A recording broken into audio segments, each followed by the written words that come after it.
Hello, তোমরা সবাই কেমন আছো? ভালো আছো? হ্যাঁ, অনেকদিন পরে আজকে তোমাদের সাথে দেখা হলো। যাই হোক, তোমরা সবাই ভালো আছো? আলহামদুলিল্লাহ।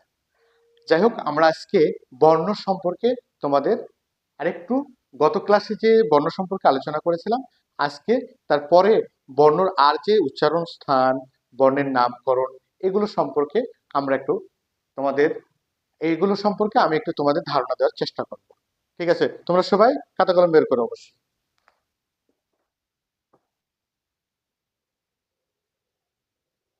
বর্ণ আমরা জানি ব্যঞ্জন বর্ণ কতটি? ৩৯টি।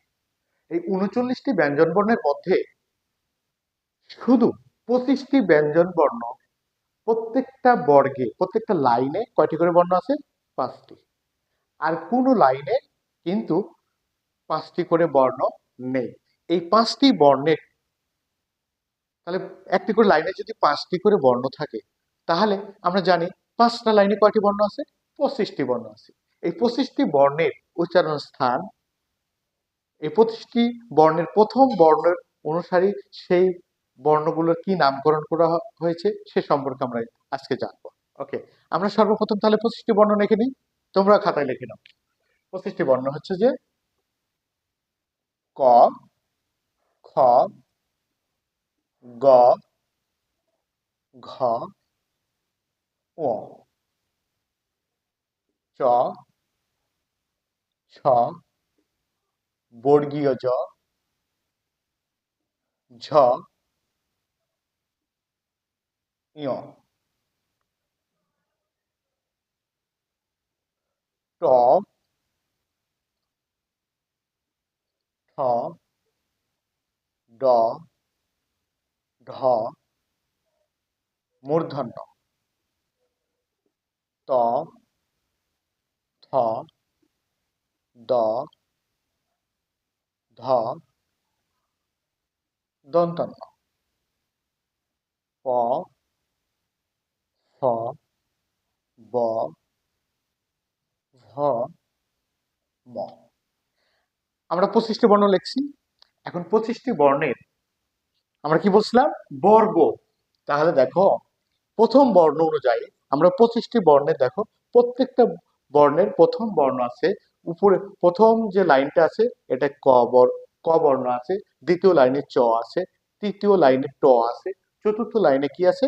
ত আছে, এবং পঞ্চম লাইনে প আছে। তাহলে ক, চ, ট, ত, প, প্রত্যেক বর্ণের প্রথম লাইন অনুযায়ী সেগুলোর নামকরণ করা হবে।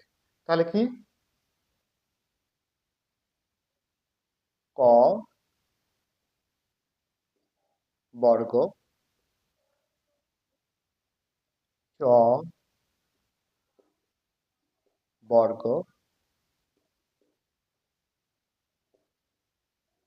ট বর্গ, ত বর্গ, প বর্গ।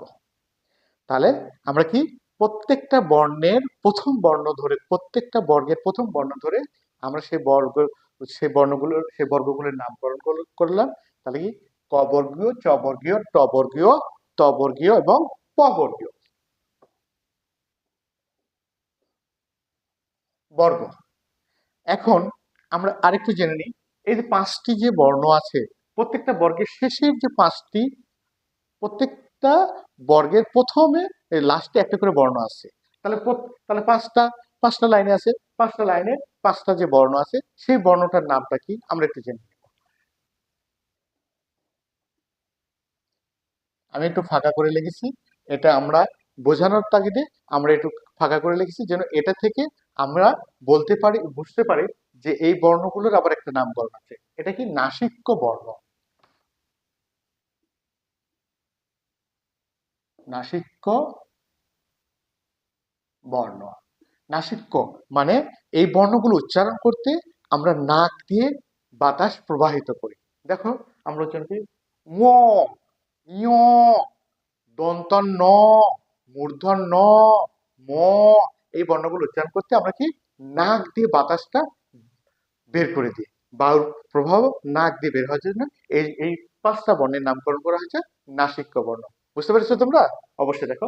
এখন তারপরে আমরা জানবো যে এই যে এই পাঁচটা প্রত্যেকটা বর্ণের উপর উচ্চারণ স্থান জানবো।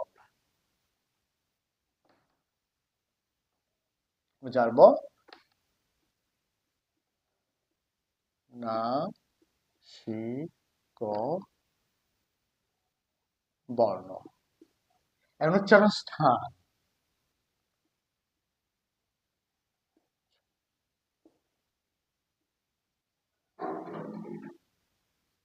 উচ্চারণ স্থান তাহলে এর উচ্চারণ স্থান মানে ক খ গ ঘ এর উচ্চারণ স্থান হবে হচ্ছে যে কণ্ঠ।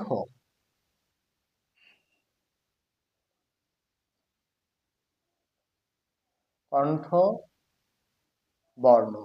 তারপরে চ ছ বর্গীয় ঝ ইয় এটা হবে তালব্য বর্ণ।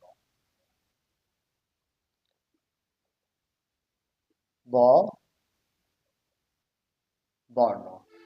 তারপরে ট ঠ ড ঢ মূর্ধন্য এটা হবে মূর্ধ বর্ণ।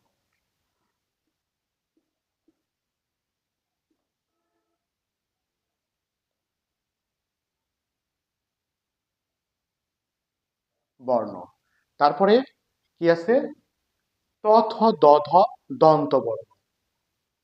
দন্ত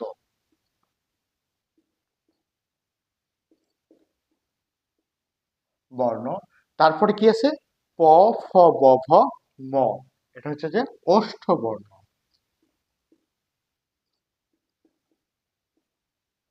ওষ্ঠ বর্ণ। তাহলে আমরা আজকে জানলাম যে ক থেকে ম পর্যন্ত এখানে 25টি বর্ণ আছে। ক থেকে ম পর্যন্ত আমরা জানলাম ক থেকে এই ম পর্যন্ত কয়টি বর্ণ আছে 25টি বর্ণ। 25টি বর্ণ আছে। এই 25টি বর্ণের প্রত্যেকটা প্রত্যেকটা লাইনে 5টি করে বর্ণ আছে। আমরা আবার ক্লাসটা রিপিট করি তাহলে তোমাদের বুঝতে সুবিধা হবে। দেখো তাহলে ক থেকে ম পর্যন্ত 25টি বর্ণ আছে। 25টি বর্ণের প্রত্যেক লাইনে 5টি করে বর্ণ আছে। প্রত্যেক লাইনে 5টি করে বর্ণ আছে। সেই বর্ণের প্রথম বর্ণ ধরে সেই বর্গের নামকরণ করা হয়েছে। তাহলে আপনার প্রথম বর্ণ ক, ক খ গ ঘ ঙ এই বর্গে 5টি বর্ণ আছে। তাহলে ক বর্গীয়, চ বর্গীয়, ট বর্গীয়, ত বর্গীয়, প বর্গীয় এবং এগুলোর আবার প্রত্যেকটা বর্গের লাস্টে একটা করে বর্ণ আছে। সেই 5টা বর্ণের আবার উচ্চারণ স্থান হচ্ছে যে কি নাক দিয়ে আমরা উচ্চারণ করি ঙ ঞ মূর্ধন্য দন্তন্য ম। আর তারপরে এই ক খ গ ঘ ঙ যে প্রত্যেকটা লাইনে 5টি করে বর্ণ আছে। এই 5টি করে বর্ণের উচ্চারণ স্থান আবার কি ক খ গ ঘ ঙ উচ্চারণ হচ্ছে কণ্ঠ দিয়ে উচ্চারণ হচ্ছে। তারপরে চ ছ বর্গীয় চ ইয় এটার উচ্চারণ হচ্ছে তালব্য দিয়ে। তারপরে হচ্ছে যে ট ঠ ড ঢ মূর্ধন্য এটা মূর্ধ অর্থাৎ আমাদের শক্ত তালুর আমাদের জিহ্বাটা শক্ত তালুর স্পর্শে বা মাঝ বরাবর স্পর্শে আমাদের উচ্চারণ হয়। তারপরে যে ত থ দ ধ দন্তান্ন দন্ত আমাদের জিহ্বাটা উপর পাটির দাঁতের গোড়ার সাথে স্পর্শ করে এটা উচ্চারণ হয়। তারপরে কি প ফ ব ভ ম এটা আমাদের দুই ঠোঁটের সংস্পর্শে উচ্চারণ হয়। এই জন্য আমরা এই দুই ঠোঁটের সংস্পর্শে উচ্চারণ করে দেখি এটার নাম হচ্ছে যে ওষ্ঠ বর্ণ। তাহলে আমরা আজকে জানলাম 25টি বর্ণ। এই 25টি বর্ণের একটা হচ্ছে বর্গ নামকরণ করা হয়েছে, একটি হচ্ছে নাসিক্য নামকরণ করা হয়েছে, আবার আর এই 25টা বর্ণের আবার কি উচ্চারণ স্থান অনুযায়ী 5টা নামকরণ করা হয়েছে। তোমরা বুঝতে পেরেছো? হ্যাঁ। যাই হোক তাহলে আমরা আজকে এই পর্যন্তই আমরা শিখলাম। তোমরা সবাই খাতা লিখে নিয়ে কিন্তু হ্যাঁ তোমাদের প্রশ্ন থাকলে সেটা পরে আমি সলভ করে দেবো। তোমরা মেসেঞ্জারে আমাকে নক করো, আমি তোমাদের এটা ঠিক করে দেবো। আর যাই হোক তাহলে আমরা এই 25টি বর্ণ সম্পর্কে শুনলাম। পরবর্তীতে এই বর্ণগুলোর আর যে বাদ বাকি বর্ণগুলো আছে সেগুলো উচ্চারণ স্থান সেগুলো কি নামকরণ করা হয়েছে এই ক্লাসটা আমরা পরবর্তী ক্লাসে নিব। আজকের মনে এখানেই শেষ করছি। তোমরা সবাই ভালো থেকো, সুস্থ থেকো এবং আমার জন্য দোয়া করো। আসসালামু আলাইকুম।